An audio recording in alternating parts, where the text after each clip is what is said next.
Hello दोस्तों, IAS level notes Rajasthan history notes पर UPSC इन Hindi. Welcome दोस्तों माय चैनल पर। और आज हमारा टुडे टॉपिक है राजस्थान का एकीकरण। राजस्थान का एकीकरण दोस्तों पॉलिटिकल में आज मैं लेके आ चुका हूं, तो इसमें आप संपूर्ण तरीके से कोई भी तथ्यों को पीछे न जोड़ते हुए विस्तार से करेंगे वर्णन। चलिए दोस्तों करते हैं शुरू। राजस्थान के एकीकरण के संबंधित तथ्य पर करते हैं चर्चा। तो राजस्थान का एकीकरण 1800 ईस्वी में जॉर्ज थॉमस ने इस भूभाग का सर्वेक्षण एवं अध्ययन किया और उन्होंने इसे राजपूताना का नाम दिया। यानी कि दोस्तों 1800 ईस्वी की बात सर्वप्रथम यहाँ पर की जा रही है, जिसमें विदेश से आया हुआ था एक व्यक्ति जिसको कहते हैं लेखक। कौन था? जॉर्ज थॉमस नाम का व्यक्ति था, जिसने राजस्थान के भूभाग का पहले तो किया सर्वेक्षण और इसका अध्ययन करने के बाद इस क्षेत्र का नाम राजपूताना रखा। कर्नल जेम्स टॉड ने अपनी पुस्तक annals and antiquities of Rajasthan में सर्वप्रथम 1829 में इस भूभाग का नाम राजस्थान शब्द प्रयोग किया। यानी कि किस लेखक की बात की जा रही है? कर्नल जेम्स टॉड की बात की जा रही है, जिसने अपनी एक पुस्तक है, क्या थी उसकी पुस्तक, क्या नाम है?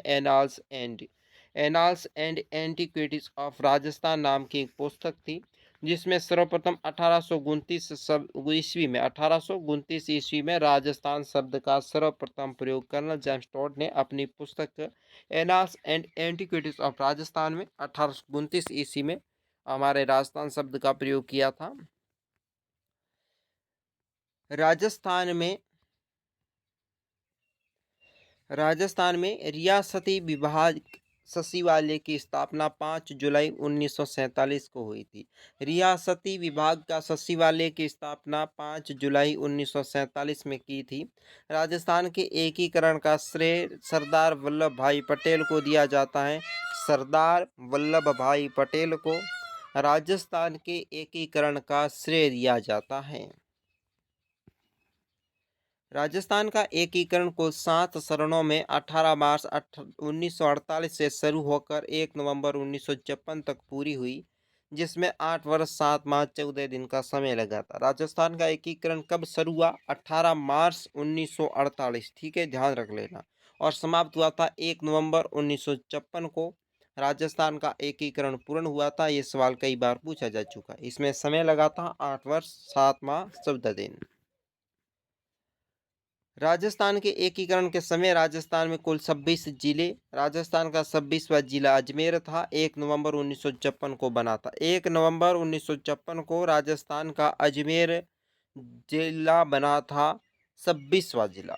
राजस्थान की स्वतंत्रता प्राप्ति के समय 19 रियासत स्वतंत्र प्राप्ति हुई थी। उस समय 19 रियासतें थी, 3 ठिकाने थे। कितने ठिकाने थे? 3 ठिकाने, और एक था केंद्र शासित प्रदेश, जिसे कहते हैं अजमेर और मेरवाड़ा। राजस्थान की 19 रियासतें हैं, जिसमें अलवर, धौलपुर, उदयपुर, करौली, भरतपुर, बांसवाड़ा, प्रतापगढ़, शाहपुरा, डूंगरपुर, कोटा, बूंदी, झालावाड़, किशनगढ़, जयपुर, बीकानेर, जैसलमेर, जोधपुर, टोंक और सिरोही, ये राजस्थान की 19 रियासतें थी। तो स्वतंत्रता के समय राजस्थान की कौन सी रियासत नहीं थी? इस प्रकार का सवाल पूछा जाता है, तो ध्यान रख लेना 19 रियासतों के नाम। अलवर, ठीक है, फिर थी धौलपुर, फिर है उदयपुर, करौली, फिर भरतपुर, बांसवाड़ा, प्रतापगढ़, शाहपुरा, डूंगरपुर, कोटा, बूंदी, झालवाड़ा, फिर थी किशनगढ़, जयपुर, बीकानेर, जैसलमेर, जोधपुर, टोंक और सिरोही, ये राजस्थान की थी 19 रियासतें। राजस्थान के 3 ठिकाने थे। कितने ठिकाने थे? 3 ठिकाने थे। कुशलगढ़, जिसको बांसवाड़ा के क्षेत्र के नजदीक आता, नीमराणा जो अलवर में आता था, लावा जो टोंक वर्तमान में जयपुर में है, लावा पहले टोंक में था, वर्तमान में कहाँ पर है? जयपुर में है। ये 3 राजस्थान के प्रमुख ठिकाने थे, कुशलगढ़, नीमराणा और लावा। कुशलगढ़ बांसवाड़ा में आता है, नीमराणा अलवर में आता है, लावा टोंक में आता था, पर वर्तमान में ये जयपुर में लावा स्थित है।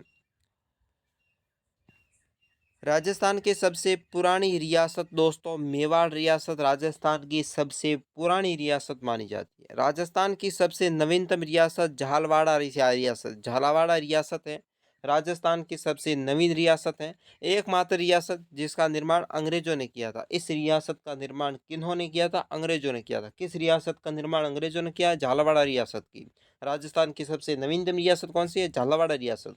झालावाड़ा रियासत है इसमें भी ऑप्शन दिया जा सकता है। तो इस प्रकार के सवाल पूछे जा सकते हैं। यानी कि झालावाड़ रियासत है राजस्थान की सबसे नवीनतम रियासत है जिसका निर्माण अंग्रेजों ने किया था। राजस्थान की क्षेत्रफल की दृष्टि से सबसे बड़ी रियासत दोस्तों मारवाड़ रियासत है। क्षेत्रफल की दृष्टि से सबसे बड़ी रियासत कौन सी है? मारवाड़ रियासत है। जनसंख्या की दृष्टि से सबसे बड़ी रियासत जयपुर रियासत है। जनसंख्या की दृष्टि से सबसे बड़ी रियासत कौन सी है दोस्तों? जयपुर रियासत है। राजस्थान में क्षेत्रफल व जनसंख्या की दृष्टि से सबसे छोटी रियासत है शाहपुरा रियासत। ध्यान रख लेना। राजस्थान में क्षेत्रफल की दृष्टि से अगर सबसे बड़ी रियासत पूछी जाए तो है मारवाड़। अगर जनसंख्या की दृष्टि से सबसे जो बड़ी रियासत पूछ ली जाए तो है जयपुर। क्षेत्रफल में बड़ी मारवाड़ थी, जनसंख्या में बड़ी जयपुर थी। ठीक है। और अगर राजस्थान के क्षेत्रफल और जनसंख्या की दृष्टि से सबसे छोटी रियासत पूछ लिया जाए तो सही होगा आपका शाहपुरा रियासत। राजस्थान की शाहपुरा और किशनगढ़ रियासत तोप की सलामी का अधिकार नहीं है। शाहपुरा और किशनगढ़ दो रियासतों को तोप है उसकी सलामी नहीं दे सकते, सलामी देने का कोई अधिकार उनके पास नहीं था। राजस्थान की एकमात्र मुस्लिम रियासत थी टोंक रियासत जिसमें सबसे अधिक मुसलमान थे, इसलिए ये एक मुस्लिम रियासत थी। राजस्थान में जाट रियासतें कौन कौन सी थी? धौलपुर और भरतपुर। धौलपुर और भरतपुर दो रियासतें जो है ये जाटों की रियासतें थी। ठीक है। बांसवाड़ा के राजा चंद्रवीर सिंह ने मैं अपने डेथ वारंट पर हस्ताक्षर कर रहा हूँ कहते हुए राजस्थान में अपनी रियासत का विलय किया था। बांसवाड़ा एक ऐसी रियासत है जिसके राजा चंद्रवीर सिंह थे। कौन थे? चंद्रवीर सिंह, जिन्होंने कहा था कि राजस्थान में अपनी रियासत का विलय करते समय कह रहे थे कि मैं अपने डेथ वारंट पर हस्ताक्षर कहता हूँ। ऐसे कहते हुए उन्होंने ये रियासत को भारत में सम्मिलित किया था। बीकानेर रियासत में भारतीय संघ में विलय करते समय वहां के महाराजा चारदुला सिंह थे। कौन थे? बीकानेर रियासत है जिसको भारत संघ में विलय किया था, उस समय वहां के महाराजा कौन थे? शार्दुला सिंह। अजमेर और सिरोही रियासत राजस्थान के दो सौपोने में विलय हुआ था। राजस्थान में अजमेर और सिरोही का जो रियासत है उनका राजस्थान में दो सोपानों में विलय माना जाता है। राजस्थान में शाहपुरा एकमात्र रियासत थी। शाहपुरा राजस्थान में एकमात्र रियासत थी जिसमें अपने राज्य का पूर्ण उत्तराधिकारी शासन की स्थापना की थी। 14 अगस्त 1947 को ही कर दी थी। राजस्थान में शाहपुरा ऐसी रियासत है जिसकी स्थापना 14 अगस्त 1947 को की थी। कोटा के महाराजा भीम सिंह कोटा, बूंदी और झालावाड़ा को मिलकर हाड़ौती संघ को बनाना चाहते हैं। हाड़ौती संघ कौन बनाना चाहते थे? कोटा के महाराजा भीम सिंह किस क्षेत्र को मिलाना चाहते थे? कोटा, बूंदी और झालवाड़ा को मिलाकर हाड़ौती क्षेत्र का निर्माण करना चाहते थे। आजादी के बाद राजस्थान राज्य भारतीय संविधान के अनुसार द्वितीय श्रेणी का राज्य है। कौन सी श्रेणी का राज्य है? द्वितीय श्रेणी का राजस्थान राज्य है भारत संघ में सम्मिलित होने के लिए। अब दोस्तों बात करते हैं प्रथम चरण। प्रथम चरण राजस्थान के एकीकरण का प्रथम चरण जिसको कहते हैं मत्स्य संघ। क्या कहते हैं? मत्स्य संघ। राजस्थान का प्रथम चरण मत्स्य संघ। स्थापना हुई थी 18 मार्च 1948। 18 मार्च 1948। अब ये सवाल इस प्रकार नहीं पूछेगा कि राजस्थान के प्रथम चरण का गठन कब हुआ, मत्स्य संघ का गठन कब हुआ, नहीं पूछेगा। राजस्थान में इस प्रकार पूछेगा कि राजस्थान में 7 चरण पूर्ण कब हुए या राजस्थान का पूर्ण एकीकरण कब हुआ, राजस्थान दिवस कब मनाया जाए, इस प्रकार के सवाल पूछे। पर इसमें सवाल क्या पूछेगा? राजस्थान का प्रथम चरण कौन सा था? तो मत्स्य संघ। कौन सा था? मत्स्य संघ। मत्स्य संघ में अलवर, भरतपुर, धौलपुर, करौली रियासत और अलवर की नीमराना ठिकाना को 18 मार्च 1948 को मिलाकर मत्स्य संघ का गठन किया गया। अब मत्स्य संघ में कौन कौन से क्षेत्र थे? अलवर, भरतपुर, धौलपुर। और एक अलवर, भरतपुर, धौलपुर, करौली। ठीक है। ये तो तीन चार रियासतें थी। इसके बाद अलवर का नीमराना ठिकाना क्षेत्र है उसको इसमें सम्मिलित करके 18 मार्च 1948 को मत्स्य संघ का गठन किया गया था। पॉइंट भी नोटेड कर लेना। इसके बाद देखते हैं मत्स्य संघ की राजधानी। मत्स्य संघ बना गया तो इसकी राजधानी बनानी थी तो इसको अलवर थी उसको मत्स्य संघ की राजधानी बना दी। ओके। फिर मत्स्य संघ के प्रधानमंत्री बनेगा। मुख्यमंत्री तो राजस्थान के पुनर्गठन के बाद मुख्यमंत्री बने। ठीक है। 7वें चरण में मुख्यमंत्री बने थे पर पहले प्रधानमंत्री होता था इसका। तो राजस्थान के उस समय मत्स्य संघ के प्रधानमंत्री शोभाराम कुमावत को बनाया गया था। ठीक है। किसको बनाया गया था? शोभाराम कुमावत को। अलवर प्रजामंडल के प्रमुख थे। अलवर का प्रजामंडल है उसके प्रमुख शोभाराम कुमावत को मत्स्य संघ के प्रधानमंत्री बना दिया। ठीक है। मत्स्य संघ के राज प्रमुख धौलपुर के शासक उदयभान को बनाया गया। मत्स्य संघ था, उसका राज प्रमुख बनता था, प्रधानमंत्री के बाद राज प्रमुख, उसमें धौलपुर का शासक कौन था? उदयभान सिंह को राज प्रमुख बना दिया। ओके, क्योंकि इन्हें राज प्रमुख क्यों बनाया गया? इसका प्रमुख कारण यह था, ये इनके राजा थे, इनको मत्स्य संघ, ये संघ मिलाकर उनके धीरे धीरे उनकी गद्दियों से ये साम्राज्य छीन कर राजस्थान बनाना और राजतंत्र को हटाकर गणतंत्र बनाना इनका प्रमुख उद्देश्य था। इसलिए उन्हीं को ही वापस प्रधानमंत्री बनाकर उनके हाथ से साम्राज्य को छीनना प्रमुख काम था। ठीक है, तो मत्स्य संघ में उपराज्य प्रमुख किसे बनाया गया? करौली के महाराजा तेज सिंह को बना दिया। फिर के एम मुंशी के आग्रह पर इस संघ का नाम मत्स्य संघ रखा गया। के एम मुंशी नाम के व्यक्ति है, उन्होंने आग्रह किया कि संघ का क्या नाम होना चाहिए? मत्स्य संघ। अब मत्स्य संघ का उद्घाटन करता कौन था? N V Gadgil. N V Gadgil नाम का व्यक्ति जिन्होंने मत्स्य संघ का उद्घाटन करता माना जाता है। अब देखो, ये तो हो गया प्रथम चरण। इसके बाद राजस्थान का द्वितीय चरण शुरू हुआ। राजस्थान संघ का पूर्व राजस्थान, राजस्थान संघ भी कहते हैं, पूर्व राजस्थान भी कहते हैं इसको। राजस्थान का द्वितीय चरण क्या है? राजस्थान संघ या पूर्व राजस्थान। स्थापना हुई 25 मार्च 1948। 25 मार्च 1948। अब राजस्थान संघ 25 मार्च 1948 को कोटा, बूंदी, झालावाड़ा, बांसवाड़ा, शाहपुरा, प्रतापगढ़, किशनगढ़, टोंक, डूंगरपुर रियासत, कुशलगढ़ के ठिकाने 9 रियासत एक ठिकाने को मिलाकर राजस्थान संघ या पूर्व राजस्थान का गठन किया गया। ध्यान रख लेना कि राजस्थान संघ या राजस्थान का दूसरा द्वितीय चरण में कब स्थापना हुई? 25 मार्च 1948। इसमें कौन कौन से क्षेत्र हैं? कोटा, बूंदी, झालावाड़ा, बांसवाड़ा, शाहपुरा, प्रतापगढ़, किशनगढ़, टोंक, डूंगरपुर रियासत थी। फिर दोस्तों है कुंभलगढ़ ठिकाना। ये 9 रियासत है एक ठिकाना। इन क्षेत्रों को मिलाकर राजस्थान संघ या पूर्व राजस्थान का गठन किया गया था। पॉइंट बी नोटेड कर लीजिएगा। इसके बाद राजस्थान संघ की राजधानी रखी गई थी कोटा। क्या रखी गई थी? कोटा। राजस्थान संघ के प्रधानमंत्री कौन थे? गोकुल लाल असावा। गोकुल लाल असावा शाहपुरा के थे। कहाँ के थे? गोकुल लाल असावा शाहपुरा के थे, जिन्होंने राजस्थान संघ के प्रधानमंत्री बनाया गया। फिर राजस्थान संघ के राज प्रमुख कोटा महाराजा भीम सिंह को बना दिया राज प्रमुख। फिर राजस्थान संघ के उपराज प्रमुख बूंदी के महाराजा बहादुर सिंह को बना दिया। फिर राजस्थान संघ के उद्घाटनकर्ता कौन थे? एन वी गॉडगिल ही थे। फिर दोस्तों तीसरा चरण आ जाता, कौन सा आ जाता है? राजस्थान के एकीकरण का तीसरा चरण, जिसे कहते हैं संयुक्त राजस्थान। क्या कहते हैं? संयुक्त राजस्थान। स्थापना इसकी हुई थी 18 अप्रैल 1948। 18 अप्रैल 1948 को राजस्थान के तृतीय चरण था, तीसरा चरण था, जिसे संयुक्त राजस्थान कहते हैं। इसकी स्थापना हुई थी 18 अप्रैल 1948। ठीक है, संयुक्त राजस्थान 18 अप्रैल 1948 को राजस्थान संघ में उदयपुर रियासत के मेवाड़ को सम्मिलित कर दिया। विलय से संयुक्त राजस्थान का निर्माण हो गया। उदयपुर को सम्मिलित कर दिया पूर्व राजस्थान में। अब राजस्थान का ये संयुक्त राजस्थान बन गया। इसकी राजधानी तो उदयपुर बना दी। संयुक्त राजस्थान प्रधानमंत्री माणिक्यलाल वर्मा जी को बना दिया प्रधानमंत्री। उसके बाद संयुक्त राजस्थान के राज प्रमुख उदयपुर के महाराजा भूपाल सिंह को राज प्रमुख बना दिया। संयुक्त राजस्थान के उप प्रमुख तो दोस्तों किसे बनाया? कोटा के महाराज भीम सिंह को बना दिया। संयुक्त राजस्थान उद्या का उद्घाटन करता जवाहरलाल नेहरू को बना दिया। उद्घाटन करता किसे बनाया गया? जवाहरलाल नेहरू को। तीसरे चरण के बाद चतुर्थ चरण, जिसे कहते हैं वर्ध राजस्थान। क्या कहते हैं? वर्ध राजस्थान। ये राजस्थान के चौथा चरण था। इसकी स्थापना की गई थी 30 मार्च 1949। कब की गई थी? 30 मार्च 1949 को चतुर्थ राजस्थान के चतुर्थ चरण को, जिसे वर्ध राजस्थान कहते हैं, इसकी स्थापना की गई। वर्ध राजस्थान में दोस्तों 30 मार्च 1949 को संयुक्त राजस्थान में जयपुर, बीकानेर, जोधपुर, जैसलमेर, लावा ठिकाने को मिलाकर वर्ध राजस्थान का गठन किया गया। पॉइंट भी नोटेड कर लीजिएगा कि 30 मार्च 1949 को संयुक्त राजस्थान के वे तो जिले थे, उसमें नए जिले कौन से जोड़े? जयपुर, बीकानेर, जोधपुर, जैसलमेर और लावा ठिकाना। वर्ध राजस्थान बन गया तो इसकी राजधानी जयपुर बना दी। क्या बनाई? जयपुर को राजधानी बना दी।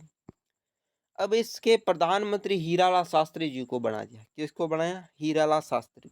वर्ध राजस्थान के राज प्रमुख जयपुर के महाराजा सवाई मानसिंह द्वितीय को महाराजा बना दिया जयपुर के।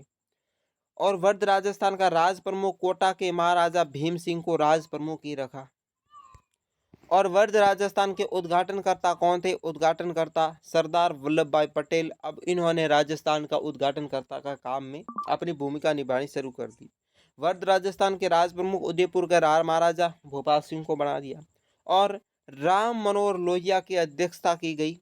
इन्होंने अध्यक्षता में समाजवादी दल ने राजस्थान आंदोलन समिति का गठन कर वर्ध राजस्थान के निर्माण की योजना बना दी। वर्ध राजस्थान की योजना किन्होंने बनाई? राम मनोहर लोहिया ने। ठीक है। श्री पीवी सत्यनारायण राव की अध्यक्षता में गठित कमेटी की सिफारिश पर जयपुर को राजस्थान की राजधानी घोषित की गई। पीवी सत्यनारायण राव की अध्यक्षता में राव की गठित एक कमेटी थी जिसकी सिफारिश पर राजस्थान की राजधानी जयपुर को बनाया गया। 30 मार्च 1949 को वर्ध राजस्थान के रूप में राजस्थान की मौलिक महत्व इकाई का गठन होने के कारण 30 मार्च को राजस्थान दिवस मनाया जाता है। 30 मार्च 1949 को राजस्थान का क्या हुआ? जो स्वरूप मौलिक इकाइयों को देखते हुए राजस्थान का गठन की ये इकाई पूरी होते ही अब इस तारीख 30 मार्च को राजस्थान का दिवस मनाना शुरू कर दिया। जोधपुर में उच्च न्यायालय, बीकानेर में शिक्षा विभाग, उदयपुर में खनिज विभाग, भरतपुर में कृषि विभाग स्थापित कर दिए। अब क्या कर दिया इन्होंने कि अब राजस्थान तो क्या बन गया काफ़ी, तो चौथे चरण पूरे हो गए, 4 चरण। तो 4 चरण पूरे होने के बाद इन्होंने जोधपुर में उच्च न्यायालय की स्थापना कर दी, बीकानेर में शिक्षा विभाग की स्थापना कर दी, उदयपुर में खनिज विभाग की स्थापना, भरतपुर में कृषि विभाग की स्थापना कर ली। ये पॉइंट नोटेट कर लेना। पंचम चरण दोस्तों संयुक्त वर्ध राजस्थान। संयुक्त वर्ध राजस्थान के नाम से राजस्थान का 5वां चरण शुरू कर दिया। इसमें कुछ नए जिलों को जोड़कर राजस्थान को बड़ा बनाना शुरू कर दिया इन्होंने। तो पंचम चरण में स्थापना की गई थी 5 मई 1949 को। संयुक्त वर्ध राजस्थान 15 मई 1949 को वर्ध राजस्थान के शंकर राव देव समिति की सिफारिश पर मत्स्य संघ का विलय होने से संयुक्त राजस्थान का निर्माण कर दिया।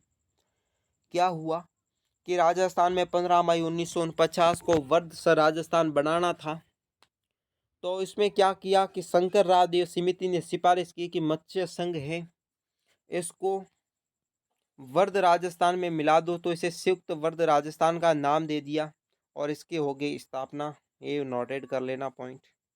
संयुक्त वर्ध राजस्थान की राजधानी तो जयपुर ही रखी इन्होंने। प्रधानमंत्री पद को समाप्त कर दिया। अब ध्यान रख लेना, राजस्थान के एकीकरण में कौन से चरण में प्रधानमंत्री का पद समाप्त कर दिया गया? ये प्रश्न कई बार पूछा जा चुका है। राजस्थान के 5वें चरण संयुक्त वर्ध राजस्थान के समय राजस्थान में प्रधानमंत्री का पद समाप्त करके मुख्यमंत्री का पद शुरू किया गया। अब राजस्थान के प्रथम मुख्यमंत्री कौन बने? हीरालाल शास्त्री जी बने। इनको शपथ राज प्रमुख मान सिंह द्वितीय ने हीरालाल शास्त्री को शपथ दिला दी मुख्यमंत्री पद की। अब देखो, मत्स्य संघ के प्रधानमंत्री श्री शोभाराम कुमावत को हीरालाल शास्त्री के मंत्रिमंडल में शामिल किया गया। अब दोस्तों, मत्स्य संघ के प्रधानमंत्री कौन थे? शोभाराम कुमावत थे। इनको हीरालाल शास्त्री ने अपने मंत्रिमंडल में शामिल कर लिया और वे राजस्थान के प्रथम मुख्यमंत्री बन गए। वे पहले प्रधानमंत्री थे। अब राजस्थान का छठा चरण शुरू होता है जिसको कहते हैं राजस्थान। क्या कहते हैं? राजस्थान कहते हैं राजस्थान के छठे चरण को। छठा चरण की स्थापना की गई थी 26 जनवरी 1950। 26 जनवरी 1950 को राजस्थान का छठा चरण शुरू किया जिसमें राजस्थान की राजधानी जयपुर बनाई गई। मुख्यमंत्री हीरालाल शास्त्री बने। कौन बने मुख्यमंत्री? हीरालाल जी शास्त्री इसके मुख्यमंत्री बने। राज प्रमुख कौन बने? मान सिंह द्वितीय। मान सिंह द्वितीय दोस्तों यहाँ के राज प्रमुख बन गए। फिर दोस्तों, सरदार वल्लभ भाई पटेल सिरोही को गुजरात में शामिल करना चाहते थे। क्या किया कि सरदार वल्लभ भाई पटेल ने क्या काम शुरू कर दिया कि सिरोही क्षेत्र को गुजरात में शामिल कर दिया जाए कि राजस्थान बहुत बड़ा बन गया। फिर भी दोस्तों क्या हुआ कि सरदार पटेल ने 1950 में सिरोही के 2 टुकड़े कर दिए और फलस्वरूप सिरोही के 2 प्रमुख आकर्षण देलवाड़ा और आबू रोड गुजरात में चले गए। क्या हुआ कि 1950 में सिरोही के 2 टुकड़े कर दिए उन्होंने। फलस्वरूप सिरोही के 2 प्रमुख आकर्षण क्षेत्र थे, एक था देलवाड़ा, दूसरा था आबू रोड। ये दोनों कहाँ चले गए? गुजरात में चले गए। राजस्थान में गोकुल भाई भट्ट के नेतृत्व में इसका तीव्र विरोध किया। अब गोकुल भाई भट्ट ने इसका विरोध कर दिया कि सरदार भाई पटेल जी ये क्या कर रहे हो कि सिरोही क्षेत्र के 2 टुकड़े कर दिए, दोनों गुजरात में आपने दे दिए, बहुत बुरा काम किया। तो इन्होंने गोकुल भाई भट्ट ने इसका नेतृत्व करके इनका विरोध शुरू कर दिया। अब फिर विरोध के बाद क्या हुआ कि सिरोही को औपचारिक रूप से राजस्थान में 7 फरवरी 1950 को इनका विरोध करने के गोकुल भाई भट्ट के विरोध के बाद सिरोही को 7 फरवरी 1950 को राजस्थान में मिला ही लिया। अब 26 जनवरी 1950 को शेष सिरोही के संयुक्त वर्ग राजस्थान में शामिल किया गया तथा राजस्थान ब श्रेणी से राज्य घोषित कर दिया गया। संवैधानिक तौर पर इसका नाम राजस्थान रखा गया। संवैधानिक तौर पर 26 जनवरी 1950 को सिरोही को राजस्थान में सम्मिलित किया और इसको छठे शरण को पूर्ण करके इसका नाम राजस्थान रख ही लिया। अब देखो आगे होता है सप्त शरण, सातवां चरण। सातवां शरण इसको कहते हैं वर्तमान राजस्थान। इसका गठन हुआ था 1 नवंबर 1956। 1 नवंबर 1956। अब प्रश्न ये पूछा गया था पिछले एग्जाम एसआई के एग्जाम में पूछा था कि राजस्थान में वर्तमान राजस्थान का स्वरूप कब बना। इसमें लोगों ने करके आए 30 मार्च, क्योंकि राजस्थान का दिवस 30 मार्च मनाते हैं। सही जवाब था 1 नवंबर 1956। तो इसलिए थोड़ा कंफ्यूज न हो, सही जवाब दें। 1 नवंबर 1956 को फजल अली आयोग, राज्य पुनर्गठन आयोग की सिफारिश के आधार पर अजमेर, मेरवाड़ा और आबू देलवाड़ा को राजस्थान में शामिल कर लिया गया। 1 नवंबर 1956 को फजल अली आयोग की अध्यक्षता में राज्य पुनर्गठन आयोग है ये फजल अली आयोग। इन्होंने अजमेर, मेरवाड़ा और आबू देलवाड़ा को राजस्थान में सम्मिलित करके संयुक्त वर्तमान राजस्थान का गठन कर दिया। मध्य प्रदेश के मंदसौर जिले में भानुपुरा तहसील को सुनेर टप्पा क्षेत्र राजस्थान में मिला दिया गया। झालावाड़ जिले के सिरोज क्षेत्र को मध्य प्रदेश में मिला दिया गया। झालावाड़ का सिरोज क्षेत्र मध्य प्रदेश में मिला दिया और मंदसौर मध्य प्रदेश के मंदसौर की भानुपुरा तहसील राजस्थान में मिला ली।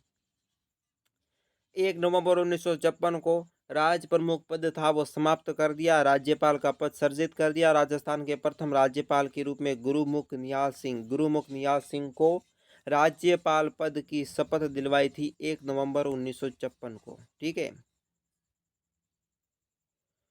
तो राज्य पुनर्गठन आयोग ने 1956 में राजस्थान की इस श्रेणी का विकास कर लिया और प्रारंभ में राजस्थान में ब श्रेणी का राजस्थान था, किंतु राजस्थान पुनर्गठन 1956 में लागू किया गया और बाद में राजस्थान अ श्रेणी का राज्य बन गया। अ श्रेणी का राजस्थान राज्य बन गया और इनके प्रथम राज्यपाल सरदार गुरुमुख निहाल सिंह बने थे। तो दोस्तों कैसा लगा वीडियो कमेंट बॉक्स में जरूर बताएं और हमारे चैनल के साथ वीडियो देखने के लिए बहुत बहुत धन्यवाद।